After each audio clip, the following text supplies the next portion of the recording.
about application. Well, game theory has a very large number of applications, okay? And it applies in any situation where there are a number of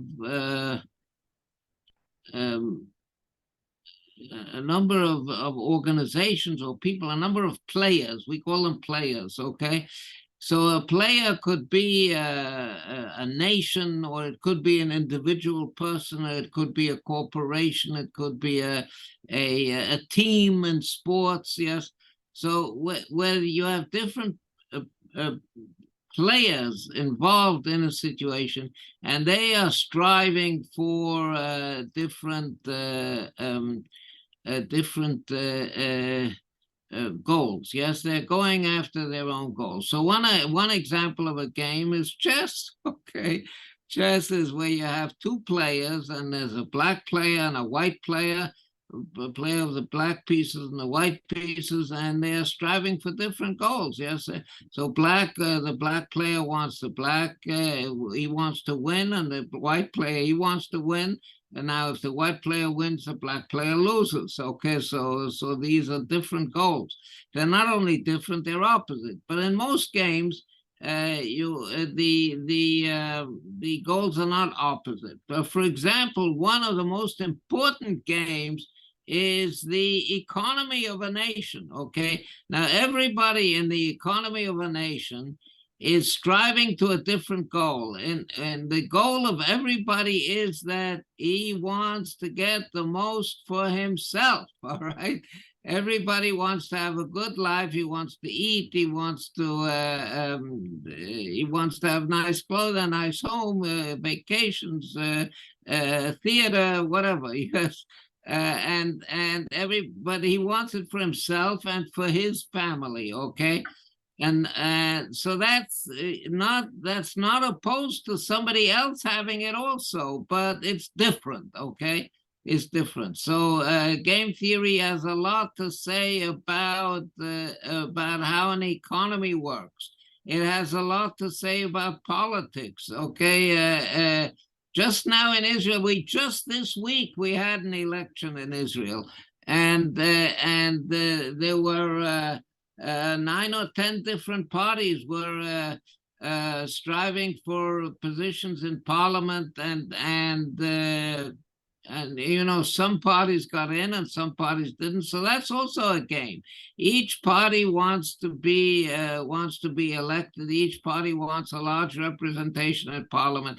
So there are all kinds of applications in any situation in which are involved different organizations, different items, different people, different players who are striving to different goals. There you have an application of game theory. Want something that comes out of game theory and is applicable in another area. Is that what you're looking for? Okay. How to whether to sell or buy certain stock or this or that, or what kind of moves to make in when you're playing chess, or what kind of moves to make when you're in politics, or yeah, that's we advise them to how to act. Yeah, not only how to act, but we also predict what is going to be the outcome of a certain situation, and for example, I'll give you an example. Game theoretic considerations point to the formation of a market economy in which in which prices form for the various goods, and people buy and sell according to those prices, okay? So that's a prediction of game theory, because money and prices are not something which is indigenous to an economy. Yes, people trade with each other, but why do you have the formation of prices where people buy and sell according to prices, and that is a result which is predicted by game theory. And there are other results like that. So game theory is important in economics. It's very, very important in economics. Yes, about half the articles that are published in economic journals have a game theoretic foundation. It's important in politics. It's important in war. Okay, it's important in international relations. So there are all kinds of applications of game theory to all these areas. I don't know. Does that answer your question? And that relation has something to do with game theory. Now, the relation is this. The people act in an economy in a certain way to advance their own interests. Yes, that's also in game theory. People act to advance their own interests. And when people act to advance their own interests, the interaction is sometimes very complex, okay? It's a complex interaction.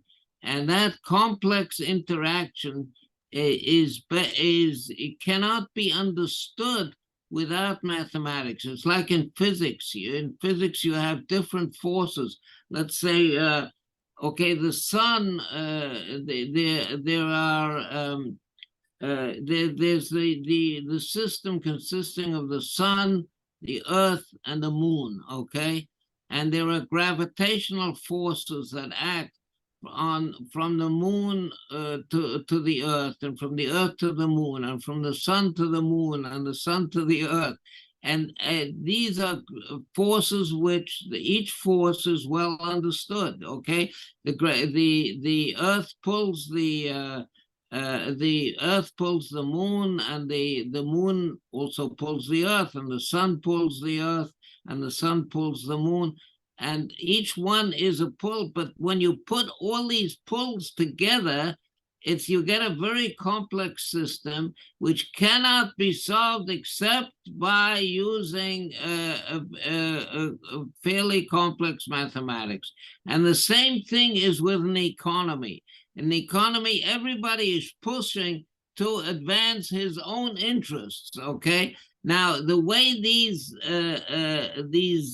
pushes interact with each other, this cannot be analyzed without using mathematics. I mean, you can describe it in words, but that doesn't give you an accurate result. An accurate result is only it's only possible to do it. The interaction of the forces is only you can only do that properly when using mathematics. Bak, fizikte olaylar başkadır. Mesela ayın güneşle, güneşin dünya ile olan ilişkisi gibi. Bunlar dış etmenler. Bu etkenleri bir komple bir şekilde anlamak için ileride mahalle kullanılır. Ekonomide nedir? Böyledir. Dış kuvvetleri algılamak için they are still coming for delay.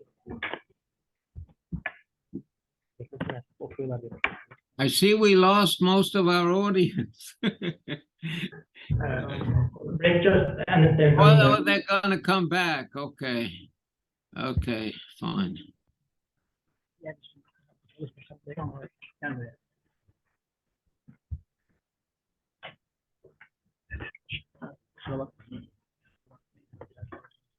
Sir, can you hear me? Are you available to hear me? I can hear you, yeah. So, how are you feeling? I'm feeling fine. Okay. We're very sorry for our technical issues. I think now we are ready to ask some questions. Okay.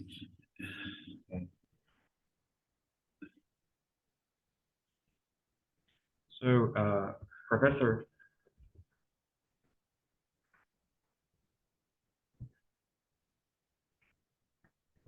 Hi, this is Arjun Atish from CSE Computer Engineering. Can you hear me? Uh-huh. Yeah, okay. My first question is, what was the last thing that surprised you when you learned about life? Because you are very experienced about life, mathematics, America, Germany, and other countries. So it's very important for me to learn if you have any experience that you can share with us.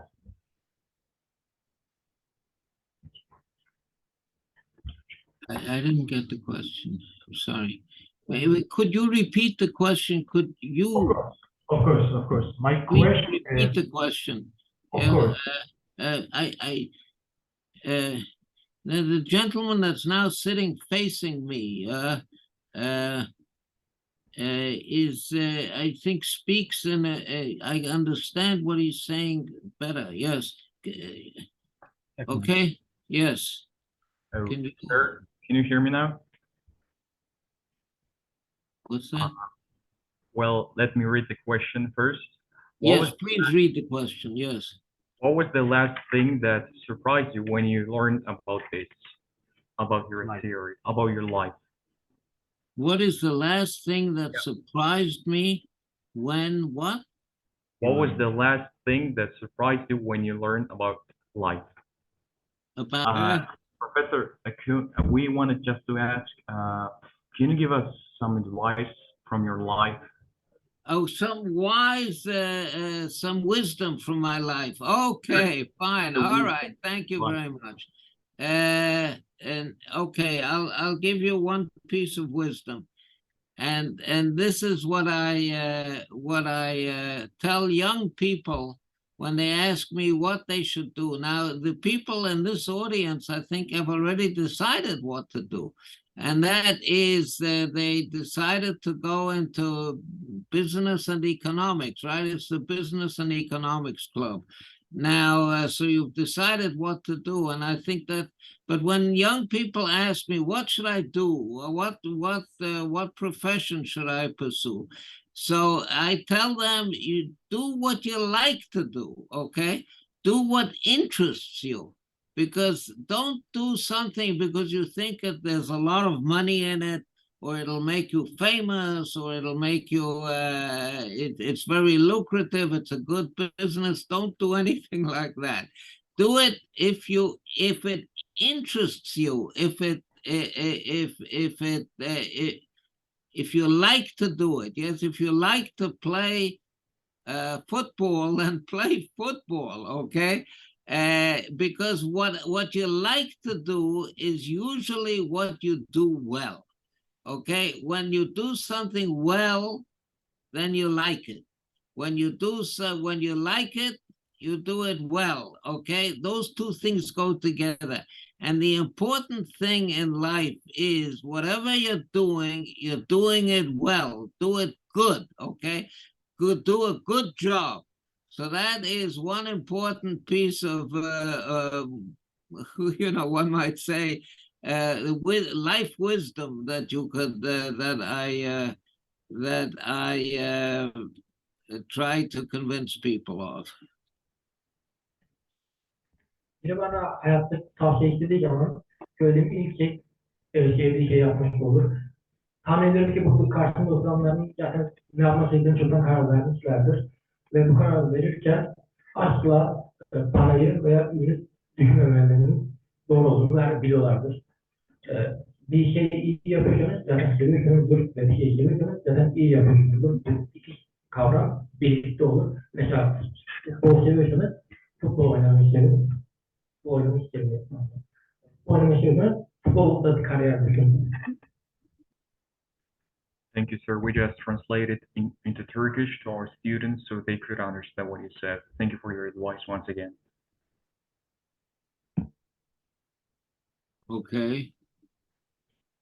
Are there any more questions?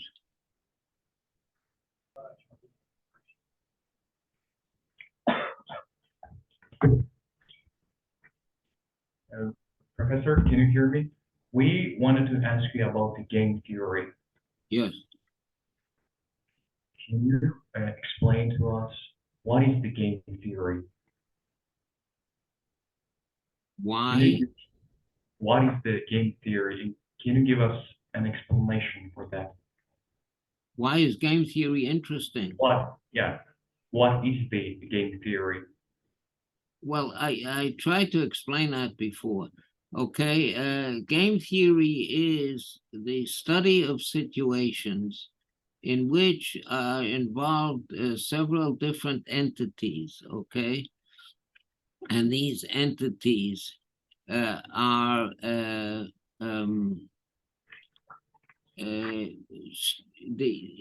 that situation, they're striving to different goals, okay? For example, the reason it's called game theory is because the clearest situations of that kind are games, like chess, okay? In which in chess there are involved two entities, the player of the black pieces and the player of the white pieces. And they are involved with each other. They influence. Whatever one does has an effect on the other, okay? That is the hallmark of games. And now the question is, they are striving to different goals, okay? Each one wants to win. In the case of chess, the goals are opposite, but usually they're not. Another game is when one person is selling a house to another person, okay? He's selling a house. Now, in that situation, the goals are also different, but they're not opposite. They're different because the seller wants to get as much money as possible, and the buyer wants to get wants to pay as little as possible. Okay, so they're different goals. But they're not opposite because both sides are interested in the transaction being consummated. In other words, in the house being sold, okay? The buyer wants to buy the house and the seller wants to sell the house. The seller wants more money, the buyer wants less money. But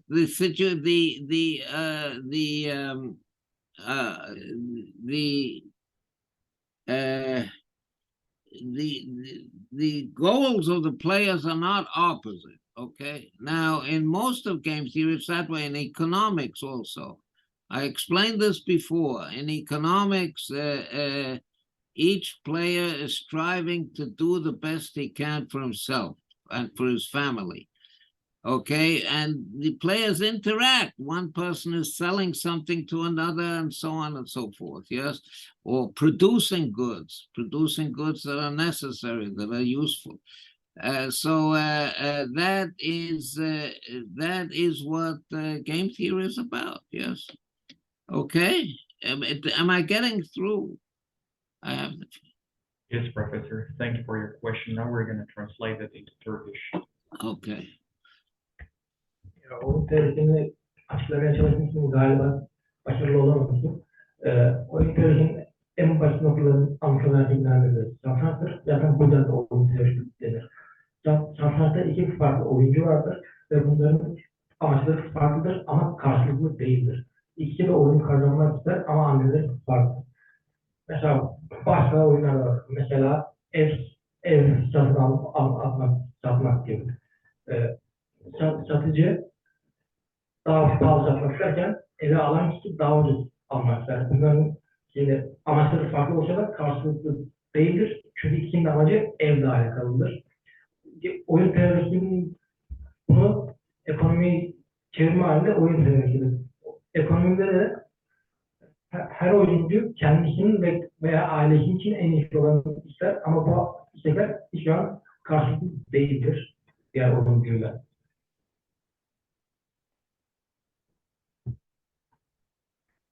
Sorular var alabilir.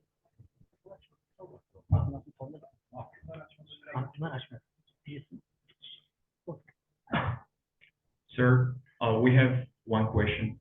We're going to ask one question. So, what is the main role of game theory in political life?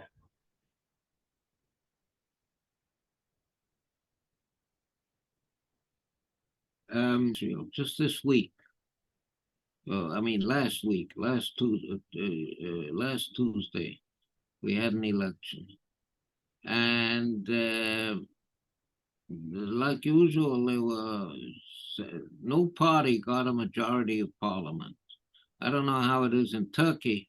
Is there one party that gets a majority of parliament? I don't know. That's Okay. not a measure.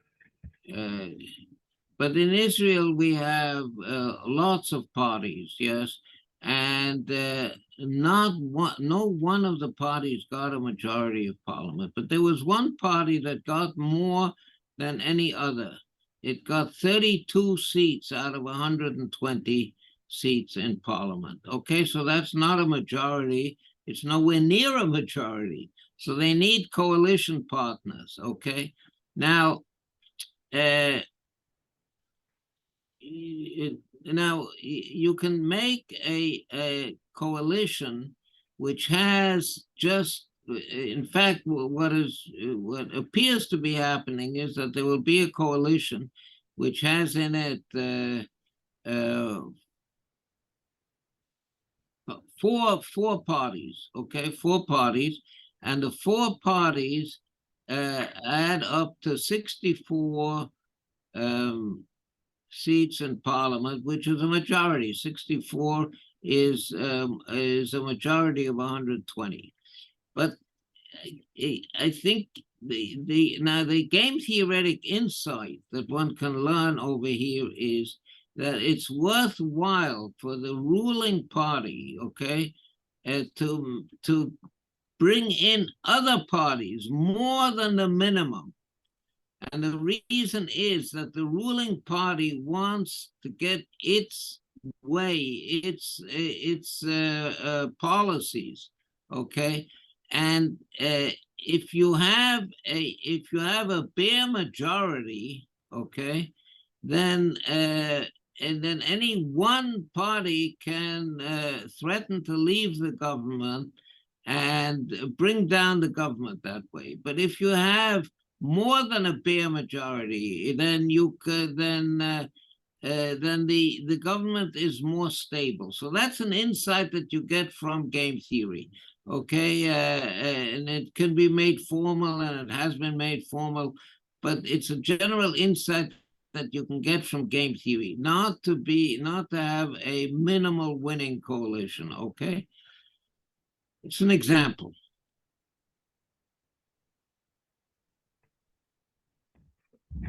Vereyim. Geçen hafta İsrail'de bir seçim oldu ve hiçbir parti çoğunluğu kazanamadı. Bu yani 4 parti bir araya koalisyon oluşturmak zorunda kaldı. Sanırım Türkiye'de bu olay böyle değil. Bir parti çoğunluğa sahip.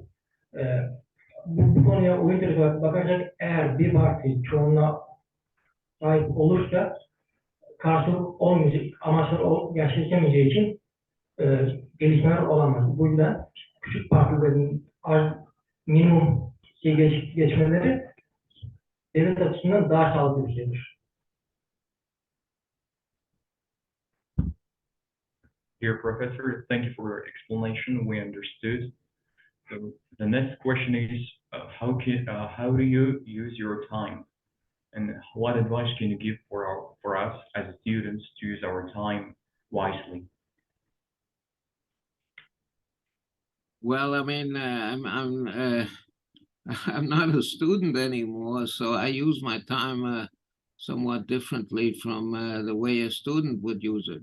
I use my time, a lot of my time is given over to activities of the kind that I'm doing right now. Yes, in other words, speaking with different groups, speaking to different audiences, and being interviewed. For example, just before this interview here, I had an interview on Israeli television respecting the elections that just took place, okay? And they also wanted to know what game theory has to say about those elections. So I give quite a few public appearances. Also, I'm writing some research articles. I'm working on 2 pieces of research, and I speak with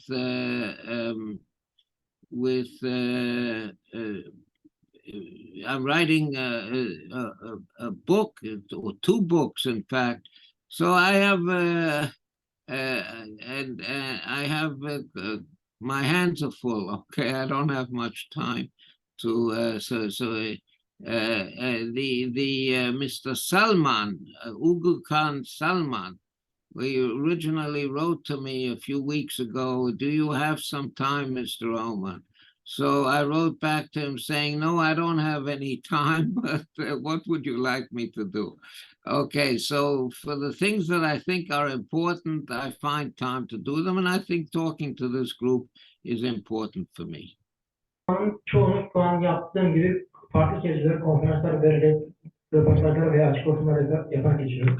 Ama anlık olarak yaptığım iki araştırma ve bu araştırmalar üzerine yazmaya çalıştığım iki tane kitabım var. Oradan pek boş zamanım ve değerlendirdiğim bir zamanım olduğunu düşünüyorum. Ama Uğur Kan arkadaşım birkaç hafta önce bana yardımında belirttiği gibi bu zaman kısıtlı ve araya sokmam gereken şeyler oluyor. Bu yüzden pek tavsiye veremiyorum.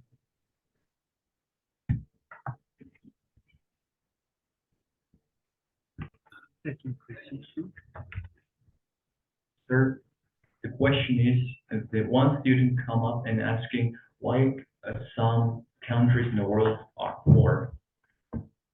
Why are some countries poor?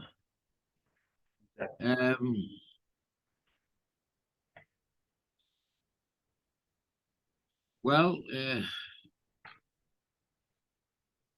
why are some countries poor? I think it has to do maybe with the organization of the economy. Okay, I think also it has to do with education. I think it has a lot to do with education.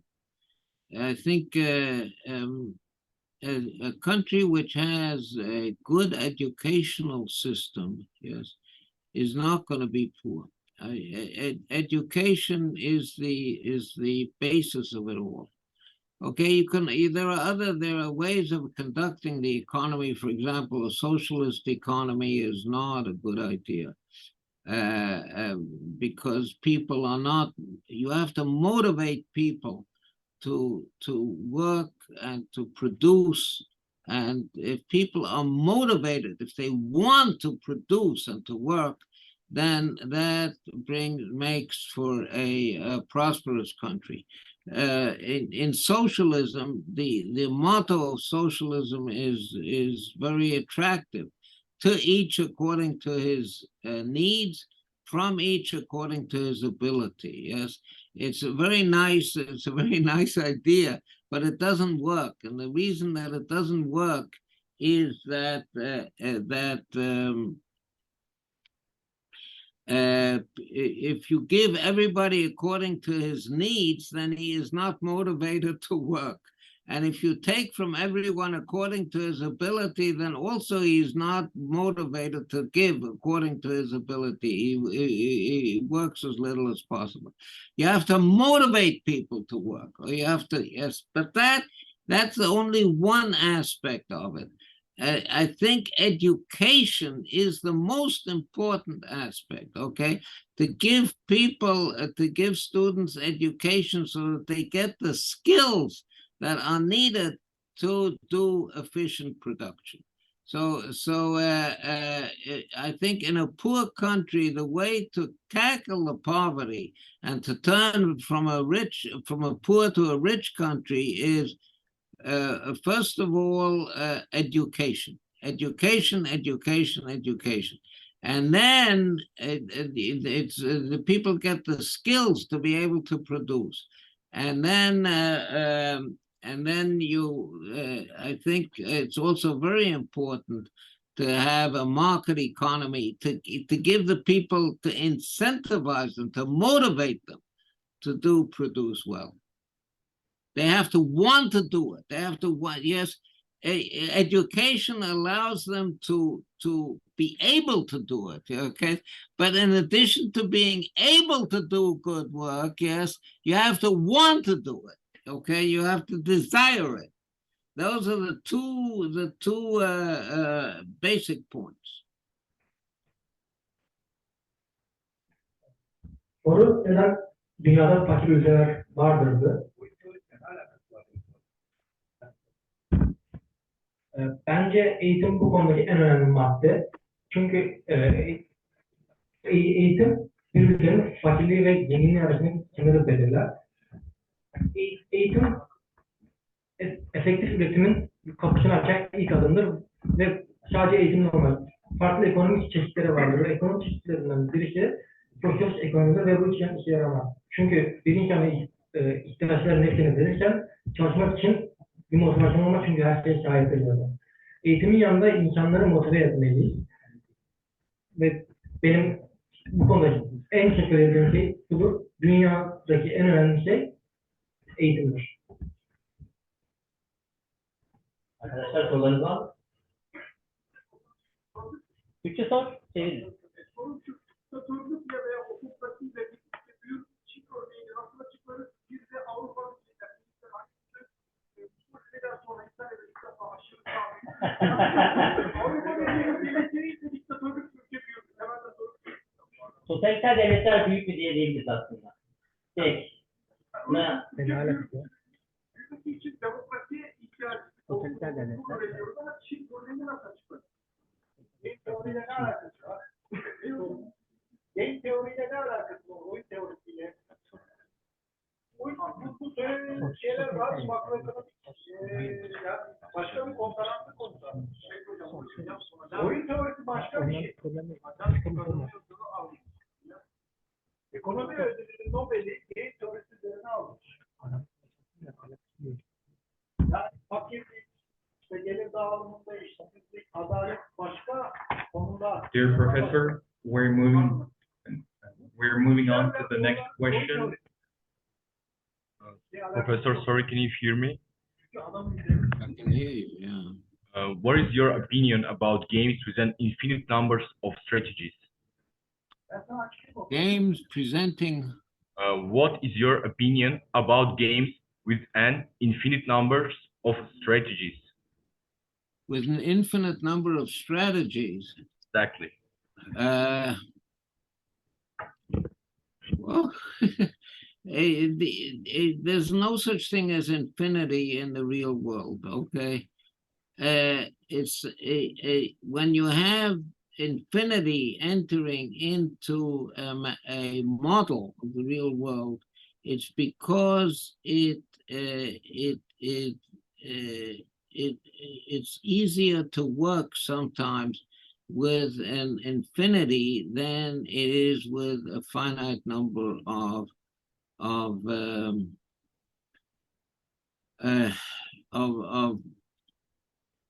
items, things. Okay, let me give you an example again from physics.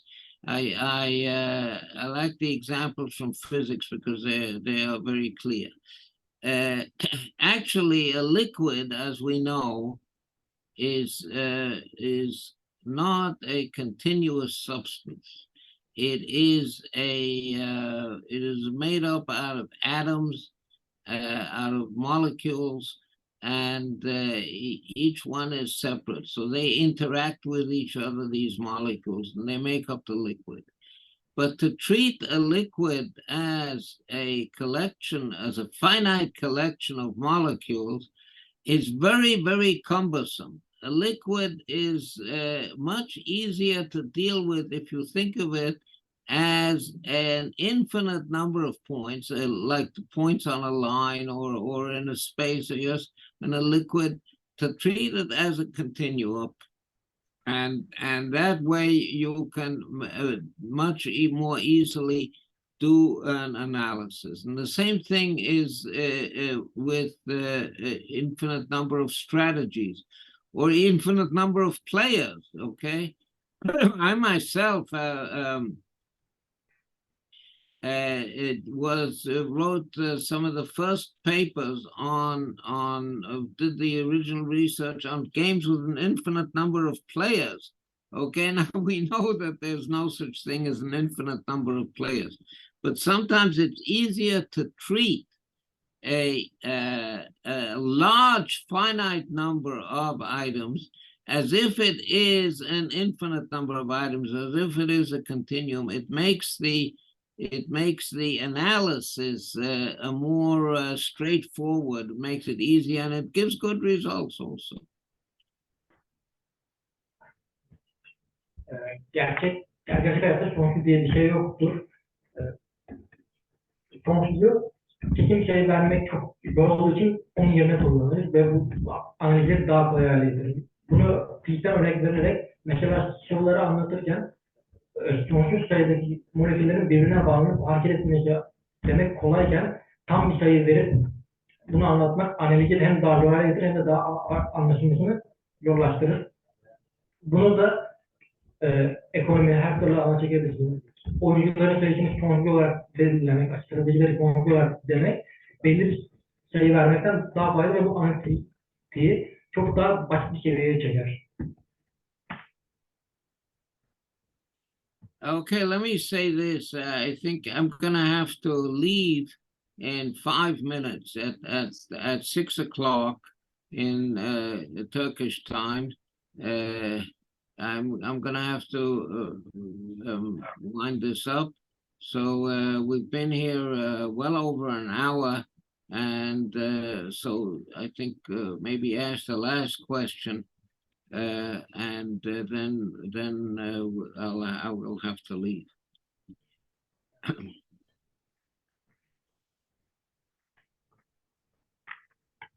Bazı teknik aksaklarından dolayı özür dileriz.